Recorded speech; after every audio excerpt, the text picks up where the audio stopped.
have two leading scriptures for you today. Proverbs 3 and 5. Trust in the Lord with all your heart, and lean not to your own understanding. Joshua 1 and 9. This is my command. Be strong and courageous. Do not be afraid or discouraged, for the Lord your God is with you wherever you go. So my story is going to be from Judges 7. In this chapter of Judges, we have a guy named Gideon. Gideon was a judge and an army leader. In Judges 6, God came to Gideon as an angel, and he told him, "The Lord is with you, mighty warrior." Like many of us, Gideon had questions and doubts, and it didn't click in his head that God already chose him to win the battle. Sometimes we think that we're not equipped. Even though when God is telling you, you still have questions. Be like, so God, I hear you. You want me to do what now? Yeah, okay. Though Gideon was aware of his own weaknesses and was slow to believe God, he still prepared to carry out God's task. Have you ever done something that you know God has told you to do, and you're like, yeah, I'll do it, I think.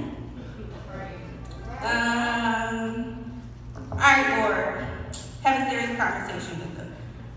I'll do it, but you gotta show me what to do. Like, God, prove yourself to me. In the end, God gave Gideon little hints that he was with him.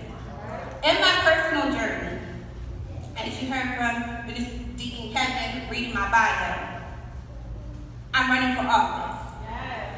And just like Gideon, I'm like, Lord, so yeah, I know I've done X, Y, and Z, but I didn't actually think I'd be going this way. The Lord said, trust me. All right, Lord, I trust you. I can stand to you today. Every need that I had needed, everything that I had needed, the Lord provided. It was, Come on now. I was stressing out for 2 days straight about how I was going to print materials for my campaign. And I'm like, Lord, I ain't got no money. I'm really a broke candidate. Not really, though. But Lord, I had allocated money for something else, and I need money to print. Show, like, how am I going to print? I get a Facebook message. Somebody messaged me that called me. I was like, okay. So I called her, she said, the Lord laid you on my heart. I'm like, okay. She's like, I don't know exactly how I'm supposed to help you, but I'm going to help you. If you need me to drop a donation in your link, I do that. But I also have discount in printing. Say what? She said, yeah, I have a discount in printing. I don't know if that's a service you need. Yes, Lord, thank you, Jesus. So even if you don't see it, and this is why it's called bird box faith, because she was holding on to that blindfold, letting that blindfold guide her in her instinct. That's how we have to trust the Lord. We have to make sure, even sometimes we're not always going to see his hand. I know in this week, I did not understand because the devil was busy. The devil was busy this morning. So let me get back to Gideon. In chapter 7, Gideon starts preparing for battle against the Midianites. So Gideon has an army of 32,000 men. Then God tells him, whomever is afraid, get rid of him. It's like, okay, so you want to fight? You don't want no punks behind you, right? You want people who's going to have your back and not punk out and watch you get jumped. Same thing. So, God comes back and said, so after, it was 2,200 of them who left. 22,000, of them who went home. So out of 3,200, 22,000 of them left. He was left with 10,000 men. God comes back and says, so that 10,000 you got, split them in two groups. We're going to test them again. So me, like, I already don't, like, it was already cut in half, and now you want me to do it again? We want to test them? So, that's just natural flesh who wants to answer those questions. So Gideon goes ahead and do the test. The test was to see how his troops would drink water. I don't know about y'all, but I'd be down, looking dumbfounded. Like, so not only you want me to split my group again, but you want me to test my drinking water. Okay, Lord, I don't know what you're doing, but I'm going to trust you. Because I don't understand. After the water test, Gideon was less than 300 men. But because Gideon blindly trusts God, he told him yet again that he had the victory. So my thoughts to you today, especially to the graduates, you may not know your purpose now, but do you trust God? You're not always going to see his hand or understand the plan he has for your life. So just like in the movie Bird Box, how she had that blindfold on, she trusted that she was going to get to that safe house with them children. We have to trust God just in the same manner. So God reduced Gideon's army from 32,000 men to 300. They were vastly outnumbered, so there was no doubt that they would believe that God was the one who bring them through. He showed Gideon that he could get the victory with less. Sometimes we may not have more. My opponents, they outraised me. But guess what? God already told me walking into this thing that I was the winner. It comes a time where God will remove people out of your life so we can rely only on him. Proverbs 3 and 5. Going into this thing, I had so many supporters, my best friends, people I call friends. Ask me how many are there today with me. 2. And that's okay, because God is on my side.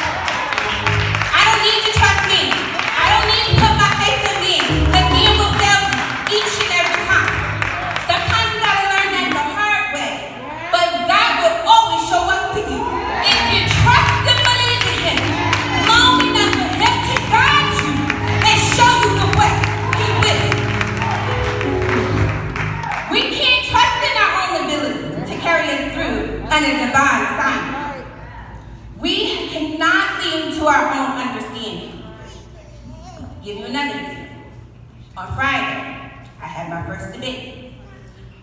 I remember running, it was brought back to me later, that when I ran a campaign, that I used to pray with my candidate every time before we go into an event. I didn't do that.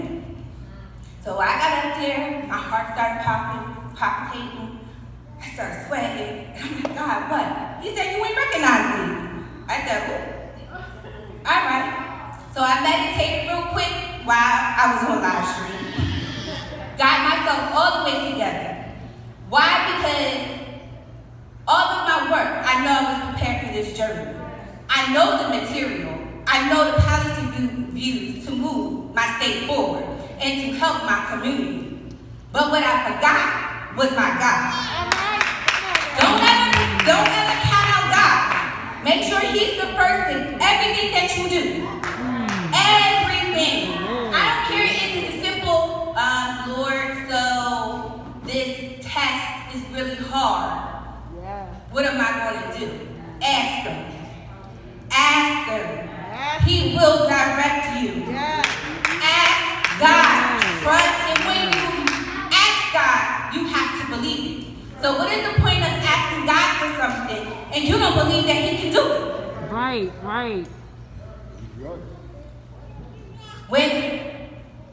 So I want to wrap this up.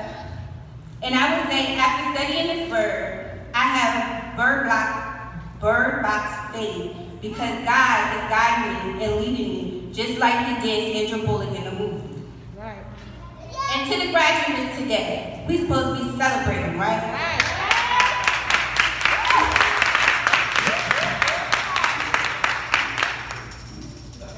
We lost one of our heroes this week. Yes.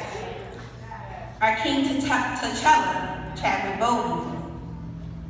I want to quote him as it was a powerful message that he had said in one of his commencement speeches to Howard students. And I want to do the same to you all. Purpose is an essential element of you. It is the reason you are on this planet at this particular time in history. Your very existence is wrapped up in the things you are here to do and to fulfill. Whatever you choose for a career path, remember the struggles along the way are only meant to shape you for your purpose. To the class of 2020, I say to the class of 2020, I encourage you to have birth by faith. I encourage you to trust in the Lord as He will help you find your purpose in this life. Do not be afraid or discouraged. Stay strong and be courageous. Thank you.